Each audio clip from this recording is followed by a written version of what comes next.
Hello guys, welcome to my new blog. तो आज की इस वीडियो में आपको बताने जा रहा हूँ जो बंदे अपना बिजनेस ग्रो करना चाहते हैं, जो अपने बंदे जो अपना व्यवसाय बढ़ाना चाहते हैं, उनके लिए मैं थोड़ी सी टिप्स लेके आया हूँ। उन टिप्स को अगर आप फॉलो कर लेते हैं तो आपका बिजनेस जो आपका व्यवसाय जो जल्द से जल्द ग्रो हो जाएगा। उसके बाद आपको पैसों की कभी तंगी नहीं होगी। उसके बाद आपका धन जो है बढ़ता ही रहेगा, वो कभी घटेगा नहीं, वो बढ़ता ही रहेगा हमेशा। तो आपको ये चीज़ें फॉलो करनी होगी। तो चलो वीडियो को शुरू करते हैं। हाँ जी मेरे भाई, तो आपको बताने जा रहा हूँ कि मैं आपको पहली टिप्स जो बिजनेस ग्रो करने के लिए आपको सबसे पहला कम्युनिकेट करना आना चाहिए। जब तक आप किसी बंदे को अच्छे से कम्युनिकेट नहीं कर पाते हैं, उसको इन्फ्लुएंस नहीं कर पाते अपनी बातों से, तब तक आप अपना सामान कभी नहीं बेच पाएंगे। तब तक आप अपने व्यवसाय को कभी आगे उच्च लेवल तक नहीं बढ़ा सकते हैं, नेक्स्ट लेवल तक नहीं ले जा सकते हैं। क्योंकि जब तक आपको कम्युनिकेट करना नहीं आएगा, जब तक आपको कम्युनिकेशन स्किल नहीं आती होगी, तब तक आप कुछ नहीं कर सकते हैं। सबसे पहली बात है, आपको कम्युनिकेशन स्किल सीखनी पड़ेगी। उसके बाद अपना व्यवसाय शुरू करना होगा।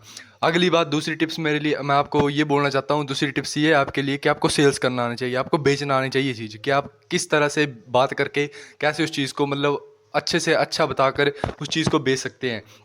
उससे आपका मुनाफा जो दुगने से तिगना हो जाता है। क्योंकि जब आप बेचना सीख जाते हैं तो ऑटोमेटिक जो आपकी सेल बढ़ जाती है। क्योंकि जब तक आपको बेचना नहीं आएगी कोई चीज़, तो तब तक आप कुछ नहीं कर पाएंगे।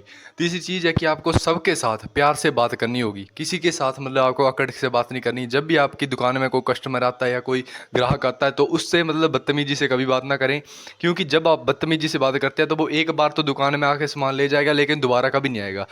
वहीं पर अगर आप उससे प्यार से बात करते हैं, उसको अच्छे से कम्युनिकेट करते हैं, उसको अच्छे से हैंडल करते हैं, अच्छे से इन्फ्लुएंस कर लेते हैं, उसको अपनी बातों से प्रभावित कर लेते हैं, तो आपका व्यवसाय जो है आगे नेक्स्ट लेवल तक बढ़ता ही रहेगा, वो कभी घटेगा नहीं।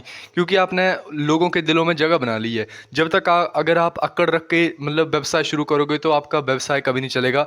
आपको मैं ये बोलना चाहता हूँ, सिर्फ और सिर्फ प्यार से कम्युनिकेट करें आदमियों को, तभी आपका जो धंधा बढ़ेगा, तभी आपका व्यवसाय बढ़ेगा। इस तभी आप नेक्स्ट लेवल तक अपने व्यवसाय को, अपने बिजनेस को लेके जा सकते हैं। वरना कोई चांस नहीं है कि आपका बिजनेस जो आगे बढ़ जाए। अगली बात यह है कि आपको नई नई चीज़ें सीखनी होंगी। जो व्यवसाय करते हैं, जो बिजनेस करते हैं आदमी, उनके लिए मैं मोटिवेशनल टिप्स यही बोलना चाहता हूँ उनको, कि आपको नई नई चीज़ें सीखनी पड़ेंगी, कि आप अपना व्यवसाय और आगे कैसे बढ़ा सकते हैं, उसको कैसे आगे बढ़ा सकते हैं।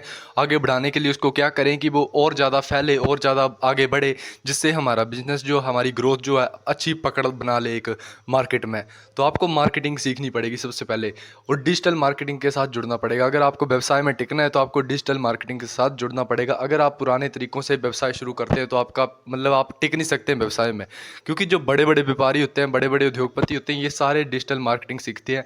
ये सारी स्किल्स सीखनी ही पड़ती हैं। क्योंकि जब तक आपको कोई स्किल नहीं आती होगी, तब तक आप अपना सामान कभी नहीं बेच पाओगे, तब तक आपका बिजनेस ग्रो नहीं हो पाएगा कभी भी। क्योंकि जिस बंदे को अपना सामान बेचना ही नहीं आता, जिसको अपनी सेल्स बढ़ानी नहीं आती है, वो कैसे ग्रो करेगा? वो कभी ग्रो नहीं कर पाएगा। इसलिए आपको ये बोलना चाहता हूँ, जितना ज़्यादा आप बंदों को कम्युनिकेट कर सकते हैं, जितना ज़्यादा उनको अपनी बातों से इन्फ्लुएंस कर सकते हैं, जितना ज़्यादा प्रभावित कर सकते हैं, उतना ही आपको वो फ़ायदे में रहेगी।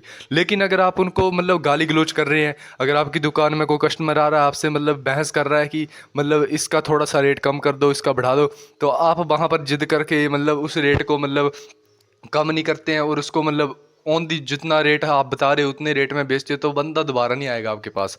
तो आपको ये बोलना चाहता हूँ, जितना उस प्रोडक्ट की कॉस्ट है, उससे थोड़ा सा ज़्यादा में बेचो उसको। उसको बहुत महंगा सामान नहीं बेचना है कभी भी। क्योंकि अगर आप महंगाई में बेचोगे तो वो बंदा दोबारा कभी आपकी दुकान में नहीं आएगा, ना ही आपसे कभी दोबारा कोई लिंक रखेगा वो।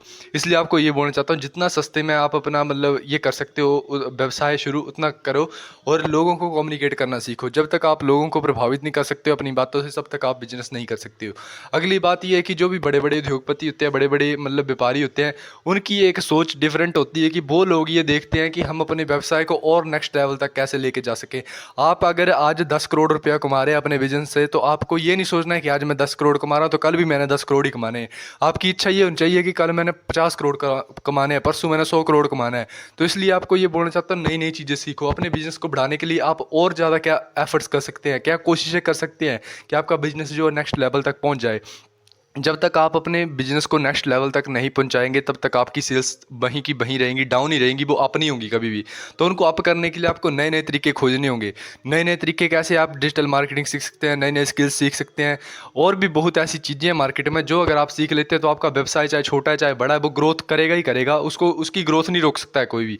इसलिए आपको ये बोलना चाहता हूँ, अगर व्यवसाय में टिकना है, अपने व्यापार में टिकना है, तो आपको यही चीज़ें जो हैं फॉलो करनी होगी, कि आदमियों को कम्युनिकेट कैसे किया जाए, सस्ते से सस्ती चीज़ चीज़ कैसे बेचे जाए, मतलब प्रभावित कैसे किया जाए। अगर आप मतलब किसी प्रोडक्ट पर सेल्स लगा रहे हो, मतलब किसी प्रोडक्ट को बेच रहे हो, अगर वो आपको प्रोडक्ट मतलब एक प्रोडक्ट आपको 500 रुपये का पड़ा है, अगर आप उसको उस प्रोडक्ट को मतलब उसकी कीमत आपको मतलब 100 रुपये और ज़्यादा बढ़ा के 600 रुपया बतानी है, अगर आप उसको 600 में बेच रहे हो तो आपकी मार्केटिंग सही हो रही है। लेकिन अगर आप 500 की चीज़ को 1500 में बेचोगे, 1000 में बेचोगे, 2000 में बेचोगे, तो मतलब वो आपको नुकसान ही करेगा। क्योंकि बंदा जो होता है एक बार आपकी दुकान में सामान लेके आ जाएगा, लेकिन दोबारा कभी आपकी दुकान का नाम नहीं लेगा कि उनकी दुकान में जाना है। क्यों नहीं लेगा? क्योंकि वो लोग महंगाई में विश्वास नहीं रखते हैं। अगर उनको महंगी चीज़ दोगे तो वो दोबारा आएंगे नहीं दुकान में। इसलिए आपको ये बोलना चाहता हूँ, जितना ज़्यादा आप मतलब कॉस्टली चीज़ बेचोगे उतना ही आप फ़ायदे में रहोगे। आपको ऐसा मतलब ऐसे तरीके से मैनेज करना है कि ना तो आपका नुकसान हो ना कस्टमर का नुकसान हो। तो इतना ही बोलना चाहता हूँ। जय श्री राम, जय श्री महाकाल।